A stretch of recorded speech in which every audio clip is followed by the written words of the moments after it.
Hello, everyone. I'm glad to be here, and I want to start with a confession so that we can skip the fake expert routine. I'm not standing up here as the AI guy. I'm standing up here as someone who works mostly on the business side and coaching side of product development, who got curious, a little bit nervous, and then decided to get his hands dirty anyway. That's really what this particular talk is about. The title is Bridging Business and Build, AI-Fluent Product Team Members in Practice. And the phrase I want you to keep in your head is AI-Fluent Product Team Member. Not AI genius, not machine learning engineer, not prompt wizard. Just a product team member who knows enough to participate responsibly and build something small and help close the gap between the people shaping the work and the people building the work. To explain why I think this matters, let me start with what changed in the room. These are basics and foundational. Part one is quick. I want to give us a shared language because without shared language, the rest of this turns into vibes, hype, or people talking past each other. So why does this matter now? AI changed the room. That's the simplest way I know how to say it. It now shows up in strategy, discovery, delivery, and operations. That means it no longer is living off to the side as someone else's technical specialty. And what I keep seeing is this split reaction. On the business side, people feel behind. They feel like they missed the memo. They feel like everyone else knows more than they do. On the build side, people feel pressure, skepticism, and uncertainty. Some are excited and some are rolling their eyes. Some are quietly wondering what parts of their role are about to change. And the old handoff model, where one group defines and another group builds, just doesn't hold the way it used to. AI is now inside both sides of the product conversation. So the question is no longer, should product people care? The question is, how do we participate well? For me, that starts with getting clear on what kind of capabilities we're actually trying to build. And it boils down to these three key concepts: literacy, skills, and fluency. A lot of organizations respond to AI by doing the laziest thing possible. They basically said, everybody go learn some AI skills. Take a course, watch a video, try a tool, prompt something. Box checked. But literacy, skills, and fluency are not the same. Literacy is knowing about AI. You can follow the conversation, you know some vocabulary, you don't panic in meetings. Skills are doing something specific with AI. You can get a summary, you can write a prompt, you can use a tool in a narrow situation, but fluency is different. Fluency is using AI to accomplish real work responsibly in context. That means judgment. That means adaptation. That means accountability. And in product work, that's the level that matters because the job is never just producing an output. The job is deciding whether the output is useful, safe, ethical, timely, and aligned with reality. That leads to a really important relief point for a lot of people watching this video. And that's why the business side roles need fluency. You don't need to become an AI engineer. And I really want some of you to let that land.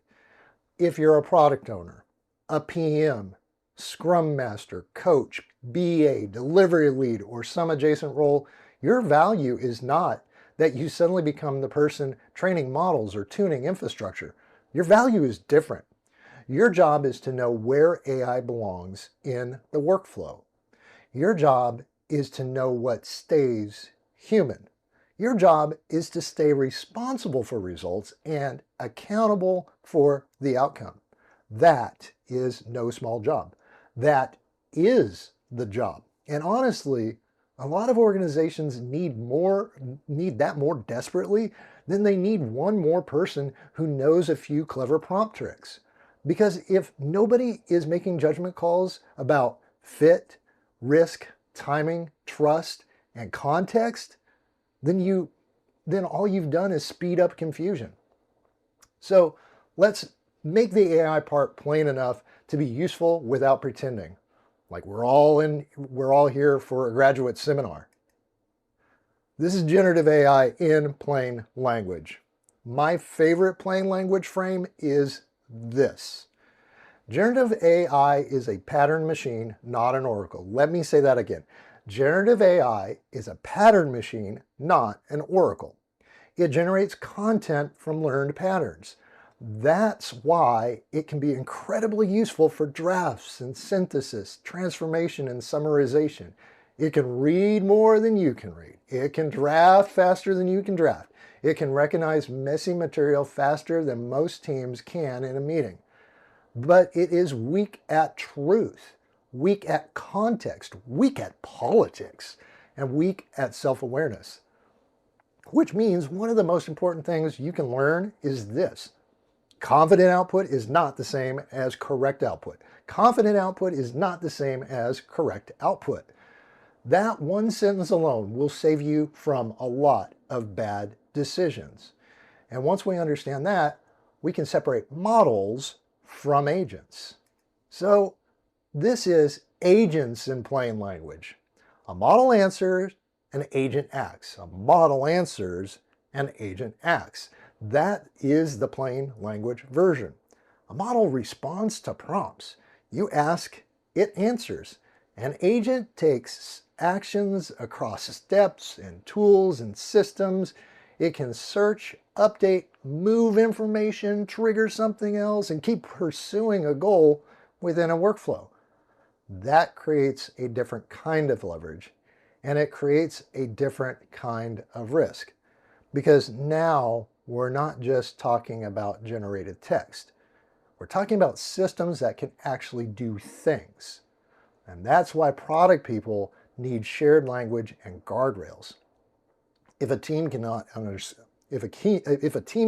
explain what the AI is doing, what it's allowed to touch, and where the human reviews the work, then the team is not experimenting. The team is actually gambling.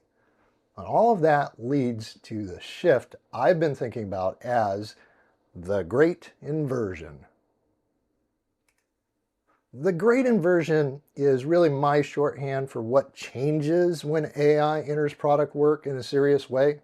The old assumption was humans write and tools assist. The new default is increasingly tools draft, humans decide. Let that sink in. Tools draft, humans decide. AI accelerates writing, analysis, and first draft artifact creation. So what becomes more valuable? Human judgment, prioritization, facilitation, ethics. And here's the part that matters for this video. AI now sits inside both what we used to call the business and what we used to call tech. That means that the bridge between the two is no longer optional. You can't have one side experimenting with AI while the other side acts like it's someone else's concern. That's how you get faster output and worse alignment. So once I realized that, I had to make a personal decision.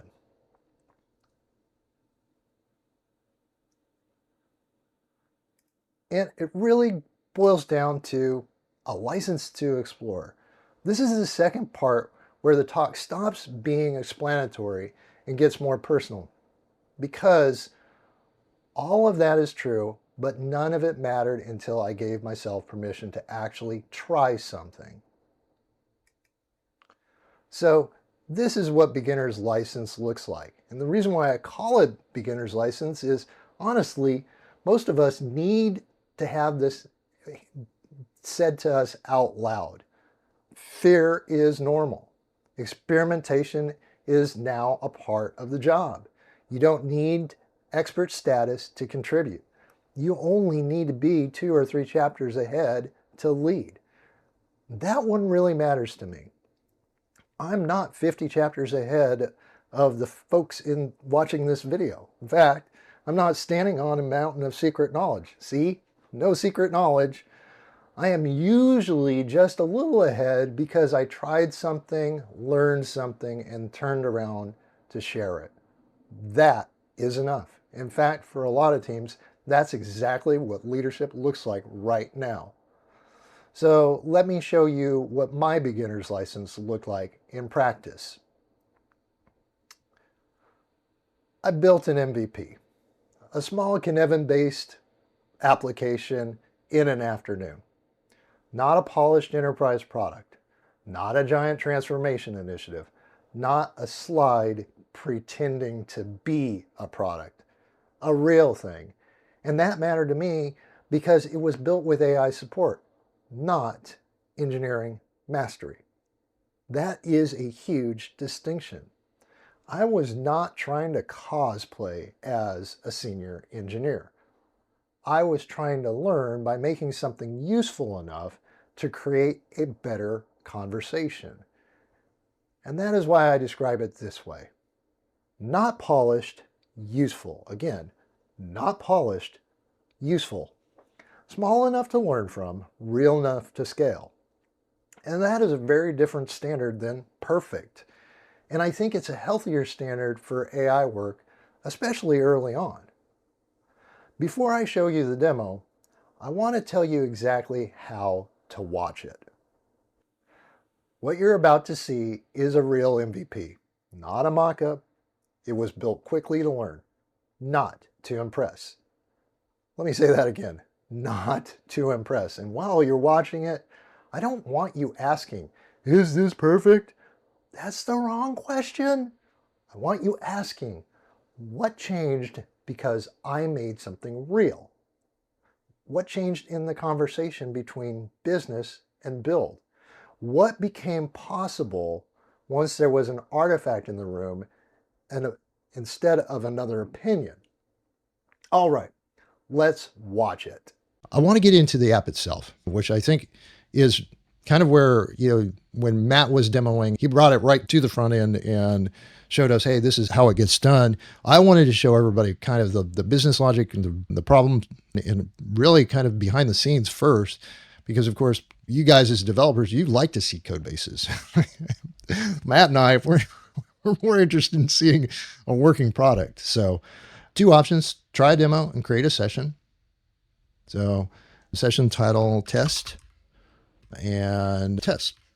So, and here's what I was talking about. Delete after 72 hours or keep indefinitely. So it could be committed to Supabase. Supabase is definitely not designed for, like Postgre level commitments where it's going to be around for a year or more and then archived off.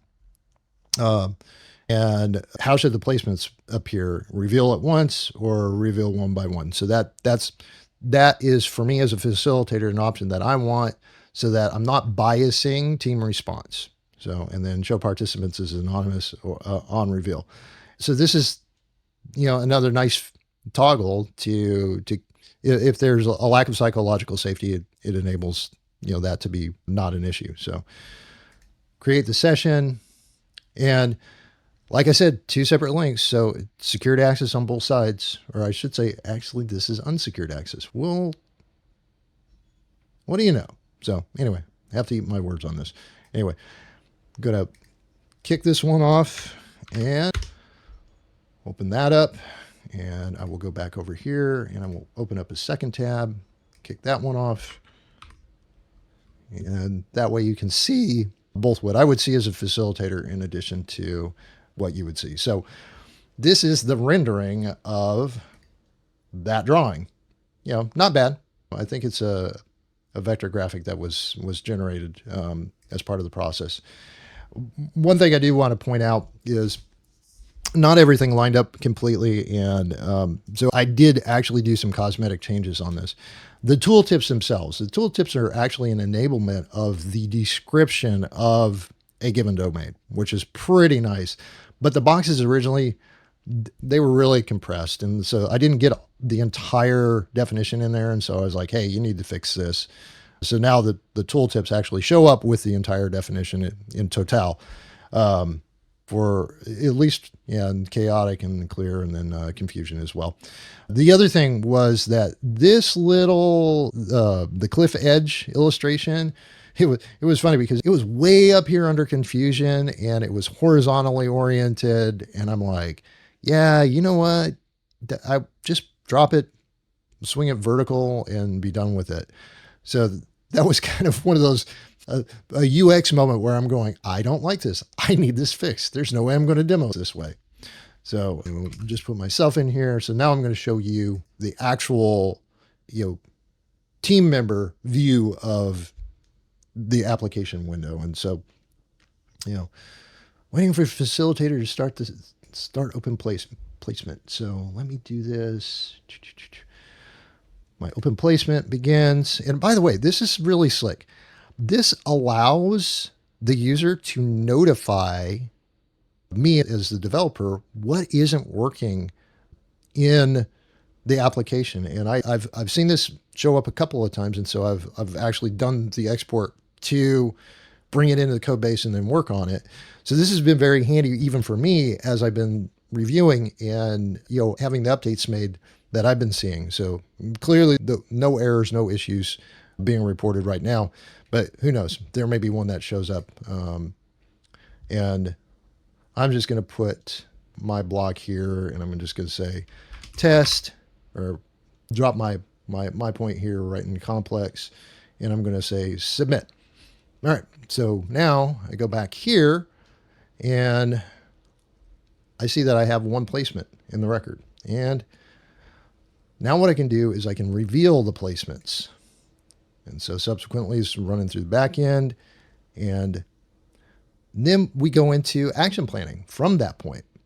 So of course, if there were more than just me running this session, in fact, well, I should have probably opened up 2 windows just to show you how placement would work, because I've done that in the past. Now we go into action planning, and this is pretty slick because at this point, over here, and I think, if I'm not mistaken, I'm trying to remember exactly where the action planning part is for the facilitation. But this copy actions, oh, no, not my participant length. Oh, here we go.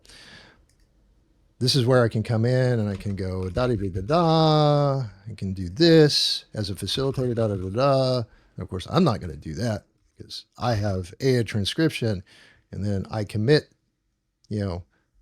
I can save it as PDF, or I can copy the actions over to my clipboard and subsequently drop them into a Word document. So that solved a problem for me. It was I would say pretty low-hanging fruit, because this wasn't really a difficult or a challenging problem to solve. It was a fun exercise for me to see all of this happen the way it did, because I've been so focused on using BMAT in other ways that to, go end to end and actually get a working product out of it, rather than showing people, as I have in my demonstration videos, piece by piece. This was that aha moment where I went, wow, this is really powerful. And you notice we stepped through some core screens and the overall framing didn't change. It was really just the features that were revealed in the user interface as we took action. And, very streamlined. Again, React, JavaScript, running through Node.js, very tight. And it serves a purpose. I mean, I could deploy this to a cloud and make it available to facilitators everywhere if I wanted to. It's very easy to do. And I even had the option built in to go to Postgres. So I could evolve the back end to support a more robust data capture strategy if need be. But again, for a prototype or even an MVP, this worked out pretty well. So if you do have questions, and again, if you want access to the repo just for your own learning, just let me know. I'm always happy to share this stuff because I think that this is extremely valuable from the standpoint of all of us think differently about the way that things get built. And I just decided that it was going to be an attempt to try a streamlined approach to get working software out and deployable and demonstrable. So hope you enjoy the video, and I'm looking at the time and it's almost 25 minutes. It should be less than that by the time I edit it down. But thank you for hanging around to the end of this. I look forward to your feedback and digging deeper into the code base and potentially explaining some of the more nuanced details. So what does this demo prove? What was the point of all that? The point was not the app. The point that was building changed the quality of product conversations. The point was that building changed the quality of product conversations. The point was that a business side person can create credible artifacts with AI support. The point was that shared artifacts reduce the gap between intent and implementation. And the point was that tiny MVPs teach faster than abstract AI debates. I learned more in that kind of hands-on experiment than I would have learned from 10 or more hours of theoretical discussions about where AI might fit. Because once something exists, even in rough form, the conversations get better. Builders can react to something concrete. Business people can clarify what they actually meant. Risk becomes visible. Assumptions become visible. Trade-offs become visible. That is where learning accelerates. Which brings me to the practical part. So let me bring this all home. This last section is the Monday morning section. If the first part gave us language and the second part gave us an example, this part is about behavior. What do we actually do different as a mixed products community when we go back to work? Well, it begins with how business bridges to build. And my answer is simple. Bridge behavior beats bridge theory. A lot of us are very good at talking about collaboration. We are less good at bringing things to the room that actually help collaboration happening. So here's what bridging looks like in practice. Bring a rough artifact, not just an opinion. You heard me say that once before, but it was worth repeating. If you're on the business side, stop showing up with only abstractions. Bring a draft, a decision aid, a working model, a rough workflow, a prompt chain, a prototype, something builders can react to. Use AI for first drafts. Use humans for judgment. That is true for requirements, summaries, options, stories, tests, and even early UI ideas. Make assumptions, risks, and constraints visible early. Do not hide uncertainty. Surface it. Treat AI as part of the workflow, not a side experiment. If it matters, it belongs in the real value stream with real review, real ownership, and real learning. That, to me, is what an AI-Fluent product team member does. Not magic, not performance, just better participation. So if you remember nothing else from this video, remember these 3 things. These are my takeaways for you. First, fear is normal. Ship it anyway. If you wait until you feel comfortable, you're going to be waiting a long time. Second, you have beginner's license. This is my permission to experiment. This is me giving you permission to experiment, so use it. This is permission to learn in public. This is permission to not know everything yet. And third, being 2 or 3 chapters ahead is enough to lead. You don't need to become the all-knowing AI authority for your team. You need to go first, learn honestly, and bring back something useful. That is leadership, especially now. So, before I open this for questions and answers, which, given that this is a video, I want to leave you with a few questions for yourself. So, Q&A is absolutely open, but I want to frame it in a useful way. The point of this video is not just whether my example made sense. The point is whether you can see your version of it. So, as we interact, I would love for you to think about your own context. What is your smallest useful AI experiment? Where is your business build gap showing up today? And that really leads me to one last slide. And that slide is all about powerful questions. I added this slide because I want these questions to stay with you after you finish this video. Not as motivational poster questions, as work questions. Where would you try this first? What should stay human on your team? And what would change if you brought a rough artifact instead of another opinion?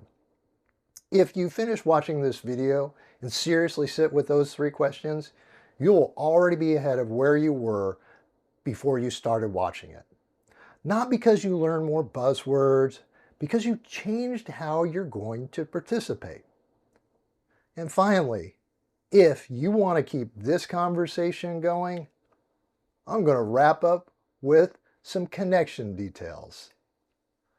This slide is just a practical invitation. If you want to connect and continue the conversation, the QR code is here for you. If any part of this video resonated, especially if you're someone who has felt like you were standing on the business side of the wall while AI was happening somewhere else, I would genuinely love to hear your version of that story. Thank you for your time. Thank you for the conversations. And I am happy to respond to your questions.